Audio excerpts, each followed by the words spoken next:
Okay, so Tom, the floor is yours. Wonderful. We'll give it another minute before I get going here, just to respect the 1:30 if we have some late joiners here. Actually 11 or 10:30, Tom. Yeah, sorry. I get stuck in my little vortex here. I am looking forward to getting back to BC. If anybody's wondering, I'm stuck in Toronto for a couple more weeks here and then headed back. So looking forward to this. Is that heading back permanently or just on a trip? Just on a trip. I'll be back for a couple weeks and then the bounce back and forth. I'll tell you, BC is much nicer. We're calling in Toronto for feels like minus 13 to 14 on the weekend. So be lying to you if I said I was excited to hear that news. Yeah, whose decision was it to move east anyway? I think I asked for advice on that one, Thomas.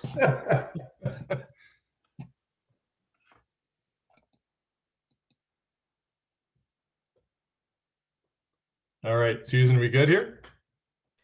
Go ahead, Tom. Perfect. So thank you very much for having me. I get to talk about a really exciting category to me, the next generation of laminates and what's coming down the line. We hear a lot about water resistant and waterproof, but today we will spend a lot of time looking at the differences between the two and really what makes a waterproof laminate flooring system real. So I'm Tom Hobbs.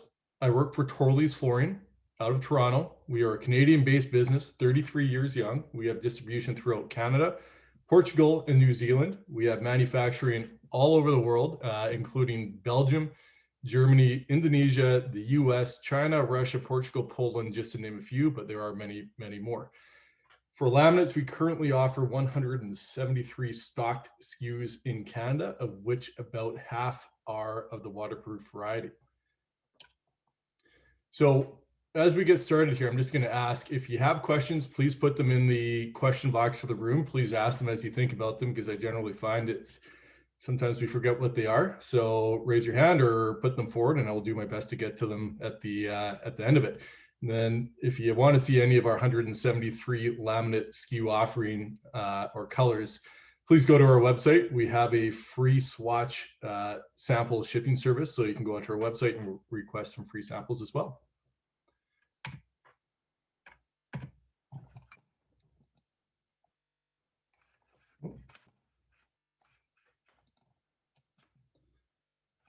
So we'll talk a little bit about waterproof versus water resistance and what the difference is. I agree with a lot of the comments made today in the presentation that our industry does a really good job over marketing some of the products out there. I think Steve brought it up when he was talking about sound ratings being a little bit emphasized or overemphasized for what they are. So similar to that, the waterproof flooring for laminate, I think there's some misnomers about what really makes a product waterproof. So when we look at water resistant product first, this is product that will resist water. It is a good laminate floor, but don't be mistaken, it is not a waterproof laminate floor. So when we look at water resistant, the easiest way to tell what a water resistant floor is it typically has a time limit as to how long it's going to resist the effects of water. So most of them are in that 24 to 72 hour range, and there are some that go up to 120 hours of water resistance. Again, it doesn't necessarily mean this product is waterproof. So in the resistant category, what water can do is penetrate the joint. When water penetrates the joint, moisture seeps through, goes underneath. It can affect the core of the board, which we'll talk about, and it can affect what's happening underneath. It can damage the surface over time, and it can ultimately lead to flooring failures. So where I think water resistant laminates are a great step towards a more durable floor in the category, I still think water resistant floors have some limitations in them. And we just want to make sure we know we're selling and telling customers or developers the right information as we put these products forward. So I'm all about the fine print, and with the water resistant category, I think it's important that the products we represent, we're either very forthcoming about, or you as a user or specifier really read about them. So a few of the things that I've read in a number of the water resistant laminate categories out there are as follows. So when you read the fine print, there's time limitations, usually pretty straightforward. A number of the laminates that are water resistant out there say standing water is not warranted. So if there's standing water, you need to wipe it up. The use of spray mops like a Swiffer, if you use that, that can void your warranty in water resistant. Steam cleaning is an absolute no when it comes to really most resilient flooring, but laminate, water resistant laminate for sure. You don't want to steam clean it. And then this one always gets me. You have a water resistant floor, but it says if you damp mop it, you have to immediately dry it with a microfiber cloth. Otherwise, your warranty can be void. So when I look at a number of these little asterisks, there is some liability. But again, you have a lot of nice products out there in this category that are better than what this product was 10 years ago. You just have to make sure you're not overselling. The commonality in laminates, or really a lot of floors, including vinyl, is when you have a flood, typically your warranty is gone, because floods, with the exception of a very few products, are not warranted for flooring.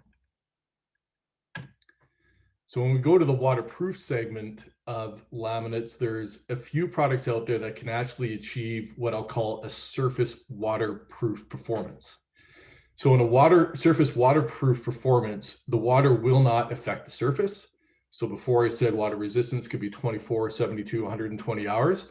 You could be 24 days, 72 days. It doesn't matter much to me. When you look at a true surface waterproof product, the water will not penetrate the joint. It will not go through the floor. It will not damage the floor. It will not damage the face of it. So penetrating rate, water won't go through the joint. You need that for a waterproof floor because you don't want water going to the substrate, to the subfloor underneath it.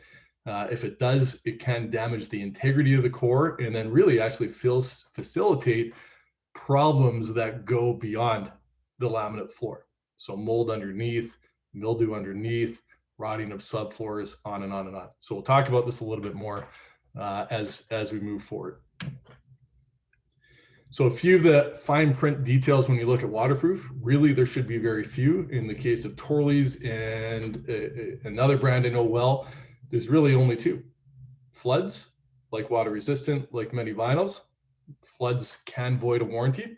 And then excessive water penetration at the perimeter. So with surface waterproof floors, you're not going to have water go through, but if water goes to the perimeter, down and back underneath, that's where you just want to be cognizant of getting that water out from underneath if it's excessive, because you don't want the mold to grow or you don't want any issues to happen with the subfloor if you have a plywood or OSB subfloor. So let's get into what makes a laminate floor waterproof. So I really relate to things like paralleling this to a car or really a number of other things. So I'll parallel it to a car here. The power of three for your laminate floors, you have a joint, you have a core, you have the surface, like a bevel, and then the surface layer on top. If you get these three things right, you're going to be laughing. You'll have a great floor that's going to be surface waterproof. Much like a car, you have to have a good engine, you have to have a good electrical and computer system, you have to have a good paint job. To have a fully functioning car, you have to have a good joint, core, and surface to have a high functioning laminate. So the joint of your floor is much like the engine of a car. Think about your floor. If it's 1,000 square feet, it's a series of joints. You might have 150, 250, 500 joints in that floor that you don't see, but they're all moving to a very little degree and they need to perform in order to have a surface waterproof floor. So there's really two joints, two joint styles I'll talk about. I'm going to generalize a standard joint. So a standard joint, there's a lot of them out there. They secure the floor. They have a little bit of movement in them where you can get some moisture penetration, but typically not that bad because that joint is going to be intact and make sure that your floor stays together. The challenge is if you have a bit of movement, like I said before, water can go through. And then there's a pre-tension joint. In this case, I'll talk a lot today about Uniclick, which is what we use and a number of other people use, but Uniclick is a pre-tension system. What's great about a pre-tension system is when the floor comes together, you create a joint where nothing will get through. It's a pre-tension system, so you actually have no ability to create a gap for water or debris to come through. It takes 1,000 pounds of lateral force to get the Uniclick pre-tension joint to come apart, which is phenomenal because it actually leads to a number of other things that are in benefit beyond the surface waterproof. 1,000 pounds of lateral force to get it apart means you can put an island on top of it that weighs up to 1,000 pounds. You can put cabinets on top of that weighs up to 1,000 pounds, and you're not going to have problems with the floating floor moving or separating. The other benefit with the Uniclip retention joint is you can actually now create rooms that are 50 by 50 transition free and transition free through doorways, so you don't have to have those ugly speed bumps. That floor joint is so solid that a floating floor will move around without gapping or coming apart in the doorways or anywhere else in the house. So 50 by 50, 200 or 2,500 square feet. The other nice bit about this system is it's repaired easily. So if you need to repair a board in the center of the floor, this joint system is so powerful, you can actually engage, disengage, without breaking the joint and maintaining that seal on the joint where nothing will penetrate. So if you need a repair, it's a 10-minute repair. You get a tool, disengage, lift the plank, put a new one in, re-engage without having to cut out boards, glue boards, or screw up the floating nature of your floor. So as I said, it blocks water from passing through, and really beyond that, it helps to protect the substrate if you have wood floor or a wood subfloor. So I'll walk you through the actual engineering of the quick step joint. So here you go. What's important here is the flat edge of the joint. It holds and prevents vertical movement on the floor, so you're not going to have overwood happen.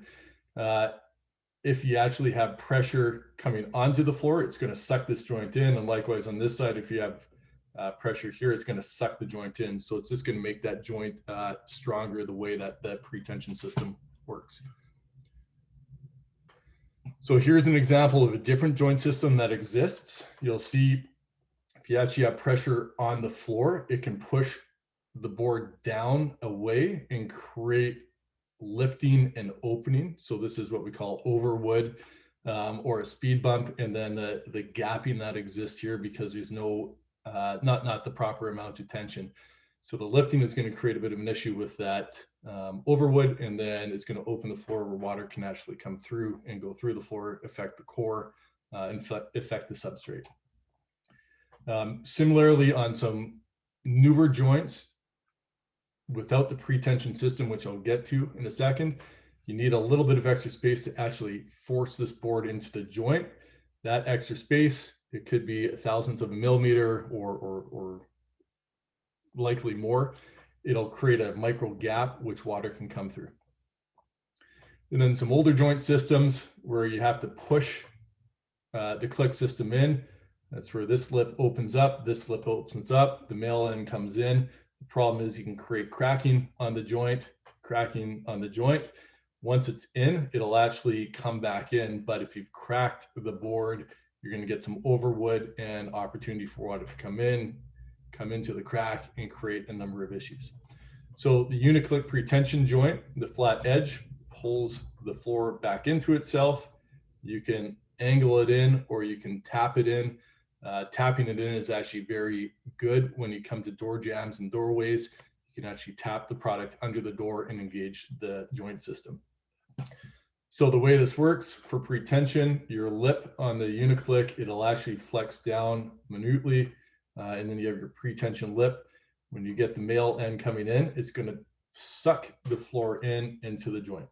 So there's your pre-tension joint. This will flex down, and it's going to pull the floor in, so you actually have no issues at the joint system there.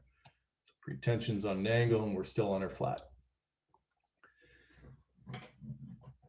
So when I talk about water going through the joint, what I get really concerned about, there's a lot of great cores out there, and we'll talk about the core after this. What I get concerned about is what happens when water gets underneath the floor. So I'll call it the underlying issues. So when water passes through to the substrate, this opens up a world of problems when it comes to mold.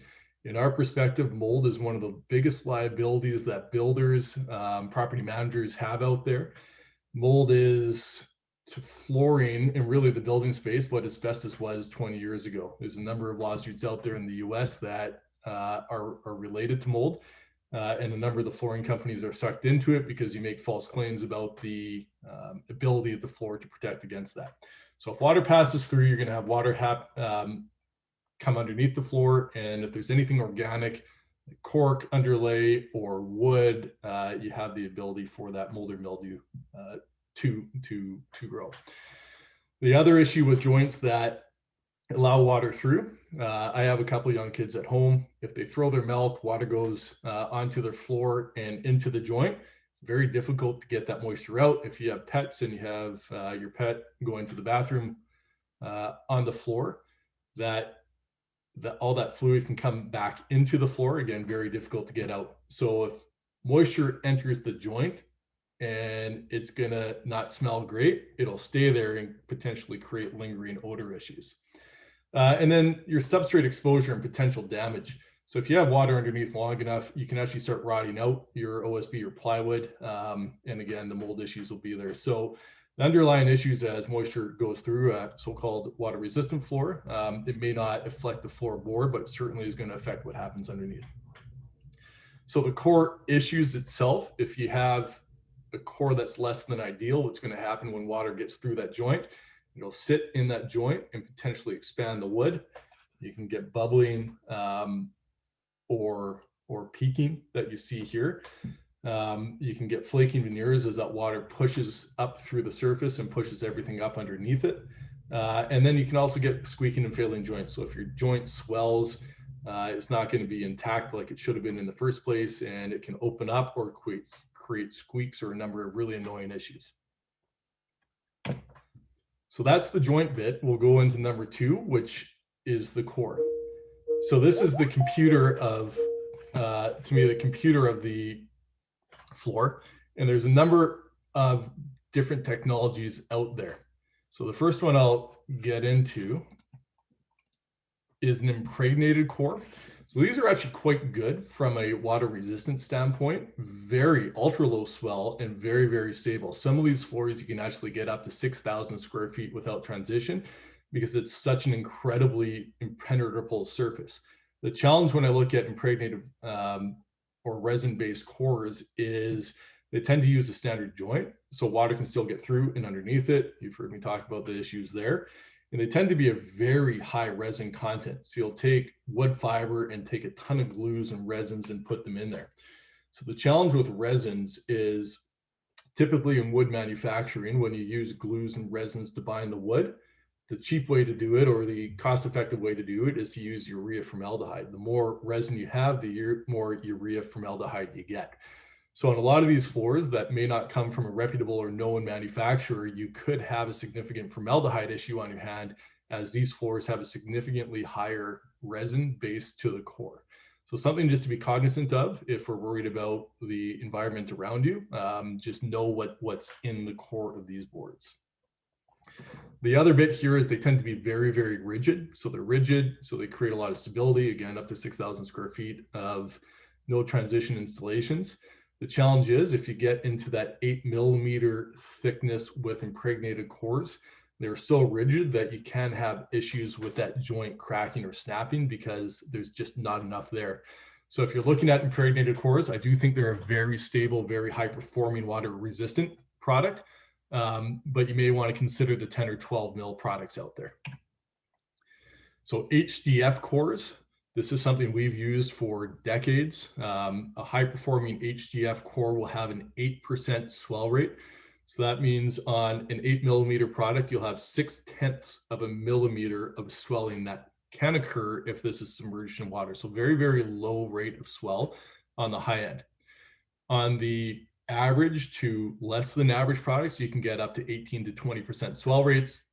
So if you're looking at water-resistant products using an HDF core in a standard joint, you have to make sure it's a high-end HDF core in that 8 to 10% swell rate. Otherwise, you're going to have problems with it separating and other problems beyond that as well. So by definition, HDF is 800 kilograms per cubic meter. Yeah, and they typically use a lower resin or absolutely use a lower resin than what you're going to see in the impregnated. The other one is the MDF core. So MDF core, we don't use them. We see very few people using them. MDF, it'd be slightly higher density than what you'll see on an MDF molding or baseboard. So think about it in the context, if you put a piece of baseboard in a cup of water, the thing's going to swell like crazy. The other issue with MDF cores are they dent relatively easy, so maybe not a core that you want to use. So when we look at the core technology of surface waterproof products and water resistant products, we want to make sure they're low swell, or if you're looking at very rigid cores that have high resin contents, just make sure we understand what the resin is, and the thickness of the floor and the performance of the joint as a result of the thickness of the floor. So we'll get into the surface bit here, and we'll try to quickly go through this. So the surface is like the paint or the coating of your car. You would never put house paint on your car. Similarly to a floor, you don't want to use a cheap surface. You want to use a high-end one. I'll get specific into the joint because it actually does have a bit, or into the bevel because it does have a big effect on laminate floors or waterproof laminate floors. So the industry standard is a painted bevel. This is where a molder will come and cut the edge off. It's a very cost-effective way of making a bevel. When you cut the edge off, you do achieve that bevel. The challenge is you open up the HDF core. You don't have anything protecting it. So what people typically do is put a paint line all the way through, and you'll see generally a consistent color. Companies have done a very good job matching to the board, but in a high shade variation, that line may be a little bit more prevalent. What you really need to know when you have a painted bevel is that HDF, if it's just painted, water can get through the paint. So what are you doing to that bevel to actually protect water from getting into that HDF? So what you need to do is use some sort of hydro seal, some sort of seal on top of that paint to protect from water going through. So we use a hydro seal, which is like a Rain-X. Water hits it, it beads off and goes away. There's cheaper versions out there, like just a wax coating where the wax can wear off and water can go through.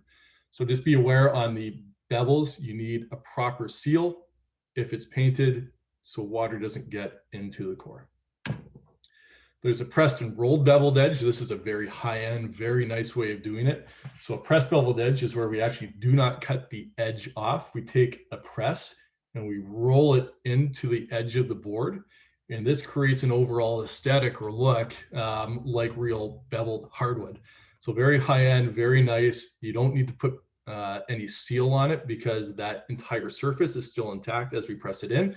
And if you have a proper joint system, you're not going to get water coming in beyond that. So here it is in person, or here it is together on the floor, looks like real hardwood. And the last one I'll talk about is a square edge. So there's a lot of people do not like a square edge. Square edge can have problems with overwood, and a lot of people just think of the old days when this would happen. So if you have a lousy joint system, you can get overwood, and there's no bevel here to actually break that. So you're just going to feel little bumps all the way along. If you have a proper pre-tension system, you're not going to get any overwood happening, so you can get a nice uniform look. So with a square edge, you can get a sand on site look with a really nice texture for a very good price. So the power of three, what makes a laminate surface waterproof? You need to have an excellent joint, you need to have an excellent core, and you need to make sure when you look at the surface, you have good papers and good protection, really with emphasis on the bevel. So I'll spend 1 minute just showing you my pricing magic trick, because a lot of people come to us and say, hey, I need to get a cheaper floor, or why is one waterproof so much cheaper than the other? So you can take a look at all the ways I can engineer a floor to be a lot cheaper. Do you want water resistant or waterproof? Do you want value engineered, or do you want value driven? So just here, if I change the quality of the surface, the embossing, the bevel, the aesthetic, the joint, the core, I can save anywhere from 40 cents to $1.40 of cost on the product. So there's a reason why products cost a certain amount of money. They cost a certain amount of money because there's a lot of quality and engineering that go into it. But when you spend the money on a proper floor, you'll actually get something that the market wants, or you're not going to overmarket. So that's it. I will open up to questions or comments. Thank you, Tom. Okay, so now I'll just encourage everyone to put your question in the Q&A or chat, or raise your hand. Our first question is coming from Jen. as there are many lamins that claim to be waterproof today, I have heard that to make the floor waterproof, you have to use specialized caulking or a wall joint system. Does Torley's require the same to honor a warranty claim? Yeah, this is actually one of my favorite questions I get. Thank you, Jen. So I'll address it as surface waterproof, where you're not going to have water affecting the floor, and then actual waterproof system. So yes, if you're going to achieve a full waterproof floor for everything and including vinyl, because what happens when water gets underneath, that the mold will grow, or when water gets underneath the floor, mold will grow. You should seal the perimeter of the wall. So for Torley's, when you look at our surface waterproof floors, if you want a full waterproof system, you need to use foam bar at the wall in your gap, and then use a high silicone seal around the perimeter, so water will not get into the edge of the wall and underneath the floor. So it has more to do with what happens underneath than what happens with the floor plank. So hopefully that answered your question, Jen. Okay, so let's take a look and see if there are any responses to that question or if there are any other questions. One moment. Q&A, chat, and scanning the attendee list. Okay, so I don't see any other questions. Thank you so much, Tom. Thank you.